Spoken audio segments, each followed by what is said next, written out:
Hello everyone, welcome to It's Crochet O'Clock. My name is Stephanie, and today we are going to be talking about the bobble stitch, the popcorn stitch, the puff stitch, the cluster stitch, and together stitches.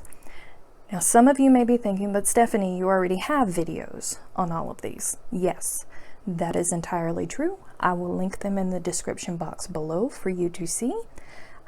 I have videos on how to work every single one of these. That's not what this video is about. This video is about their differences, because over the past week I have seen in numerous Facebook groups and across other platforms people saying that they all look the same anyways, or calling this stitch is the same exact thing as this stitch, is just called another name, and it's not true. Now I'm OCD, honest to goodness OCD. I don't just throw it out there just because it's the cool thing to be nowadays. So I can absolutely see very tiny, minute differences in everything. But these truly do have completely different effects. They're worked differently, and they're just different stitches. So we're going to talk about that today. We're going to hammer some things out, and we're going to put this all in one video. So hopefully, if you are a new person to crochet and somebody tells you that, oh, they all look the same anyways, or this is the same exact thing as this other one, you're going to be able to see that no, that's not so. So this is the bobble stitch, this is the popcorn stitch, this is the puff stitch, and way up here at the top, that is a cluster stitch. Now the bobble stitch is actually the closest one of these to a cluster stitch. It's worked the exact same way. It's normally comprised of 5 incomplete double crochets, all worked in the same space. And if you were to just leave it at the top after you pull your loop through, it would be a cluster stitch. What makes it different is a bobble stitch has to be fastened down in order to make it puff out and give it the bobble effect. It's traditionally fastened down with a single crochet or a half double crochet because they're squat and they're skinny. That's what gives it its puff. And if you didn't, then it would look like that. This one is actually 3, but it would still look just like this. It would stand up versus popping out. Now there are bobble stitches. Some designers will want you to do 5 incomplete double crochets. Some will want you to do 4. That's the importance of reading the description up at the top, because these stitches do vary depending on designer and how many times they want you to do passes into your work. So you have to pay attention to that. This is the popcorn stitch. Popcorn stitches are, this one is 5 complete double crochets, all worked in the same stitch. Now it's very different because it's not an incomplete double crochet, it's complete double crochets. You can do this with trebles as well, and you can also do this one with varied numbers of stitches. Again, pay attention to the instructions at the beginning of your pattern, and your designer will tell you how many double crochets or trebles they used to get the effect in their work. The big difference with this one is this one, out of all of these stitches, it's the only one where we remove our hook. When we get finished doing our 5 double crochets in the space, we remove our hook and then insert it into the top of our first double crochet in this stitch, slip it through the end loop at our last double crochet in the stitch, and then pull it through, and that completes the stitch. Popcorn stitches have a whole lot more texture than any of the other stitches. They look like popped popcorn, hence the name popcorn stitch. They're raised more, and they're oblong because they're not fastened down like a bobble stitch. So they're taller than a bobble stitch. This is the puff stitch. I think that it's one of the most elegant stitches for decoration in our work that is out there. I just love it. It really is one of my favorite. It's super clean and just neat, and I really like it. This one is worked all in the same space, and it's just pulling loops up. A varied number of loops. Again, you'll have to pay attention to the instructions at the beginning, and it will tell you if it wants you to pull up 5 loops, 7 loops, 8 loops. It's all preference of the designer to get the effect that they want for their pattern. And it's completed by pulling through all of them at the top and then working a chain. That finishes off a puff stitch. And I don't think that I need to point out just how different, because it looks drastically different from all of the other ones. I really have no clue how people can say that all 3 of these stitches are exactly the same thing, because clearly they are not. This one, definitely. I could get where people might say that the popcorn stitch and the bobble stitch look a lot alike, because they do. They do. Puff stitch? No, not anywhere close. Now, the cluster stitch is comprised of 3 half worked double crochets in the same stitch. And then at the end, you pull your loop through all of them, and that completes the stitch. If you did the next motion of fastening it down with a single crochet or a half double crochet, it would make it a bobble. This one would be a teeny little bobble because it's only 3 double crochets instead of 5 double crochets like this example here, but it would still make it a bobble. We don't do that with the cluster stitch.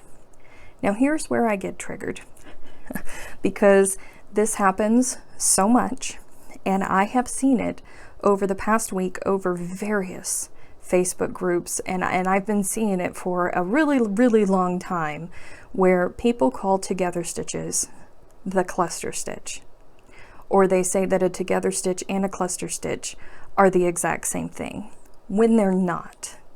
And when I say people, it's not really their fault per se, because there are very prominent people out there that are teaching people that this stitch right here and the together stitch are the exact same thing. I was appalled when somebody sent me to the stitch library on redheart.com, one of the most prominent brands of yarn in the world, and in their stitch library they are teaching people that a together stitch is called a cluster stitch. Absolutely appalled. So I'm a nerd, and I needed to find answers, and I wanted to know when exactly this happened. How could this happen? So I went to my Facebook group, It's Crochet O'Clock, which is filled with a whole bunch of very smart people that love to crochet. They love numbers, they love data, they love to research just like I do. So it was the perfect place to go to find out what happened and how did this happen. We researched all the way back patterns where we had images and dates all the way back to 1912, and it said that this is a cluster stitch. Let me show you what a together stitch actually is. Let me see. Let me work just a couple double crochets here just to get us going.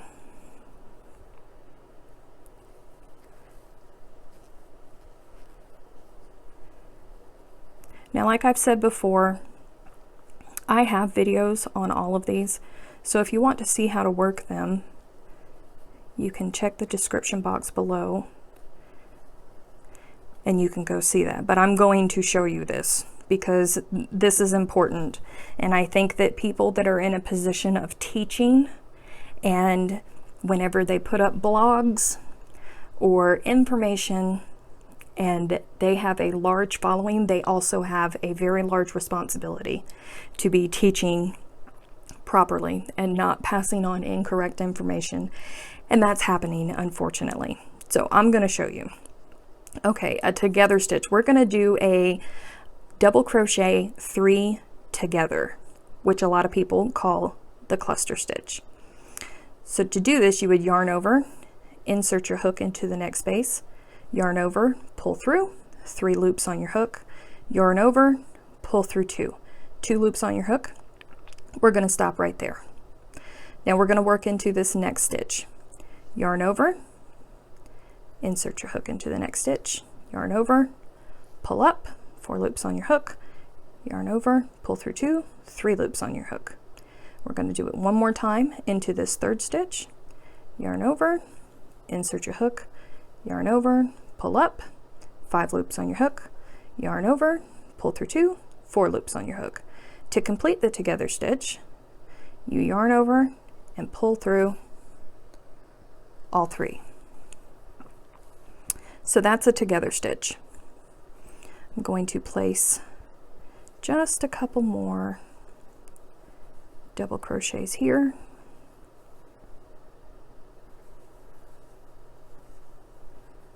So we can see.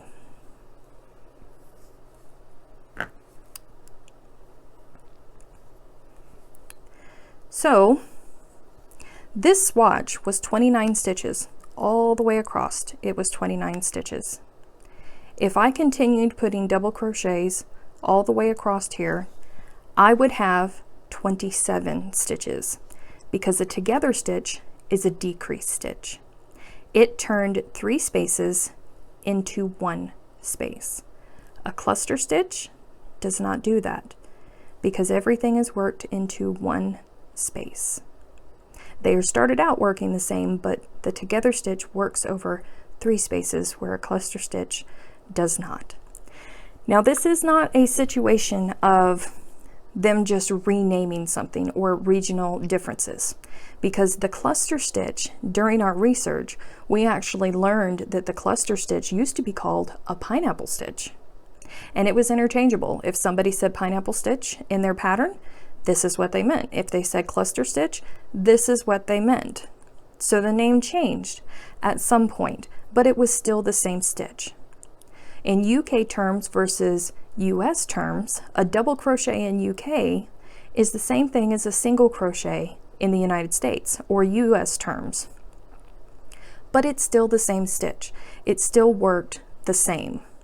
These 2 stitches are completely different. They have different effects on our project. One will decrease our work, one will not. They look completely different. They don't look anything alike. Through our research, we found out that something happened in the 80s. I don't know what happened, and I have not been able to nail down who that person was that decided that these 2 stitches were the exact same thing, and then it spread like wildfire. I've had a lot of people say, well, you know, it's a word of mouth craft. A lot of people have learned from their mothers who learned from their mothers, and I absolutely agree. That's true. But look here. If my mother raised me to believe that this blue, the name of this color, was green, and her mother taught her that, it doesn't make it so. This is blue. And it doesn't matter that my mother raised me to believe that the name of this color was green, because it's blue. This stitch, for over 100 years, is the cluster stitch. We've traced it back, and I'm sure if we kept going, we could go even further back. For 100 years, this was a cluster stitch. And for some reason, extremely prominent people are telling people that this, which has also all the way back to 1900s, like the early 1900s, there's patterns that show this is a decrease. They didn't call it a together stitch, they called it a decrease stitch, and the name of it just changed to double crochet 3 together, double crochet 4 together. It was just a decrease stitch. It just flabbergasts me. And it hurts my heart for new people that are coming to crochet, because there's so many, and it's confusing. It's horribly confusing. So again, people that are in a position to teach other people, they have a responsibility. to ensure that the information that they are passing on is correct. So I hope this has helped some of you that are confused by what people may be teaching you, people may be telling you.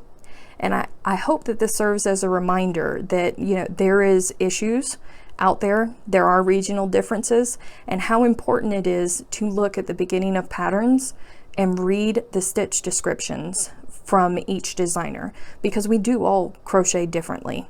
And all of these stitches, beautiful in their own ways, they can be worked in several different ways with several different passes going through. It's important to read the description at the beginning. It's important to know what these stitches are, because somebody may call a popcorn a bobble when it's not. So just read the descriptions so you don't get yourself confused. If you have any questions or comments, you can leave them in the comment section below. I hope that you join our group. It's Crochet O'Clock. You can search for us on Facebook, or I'll leave a link in the description. Thank you for watching.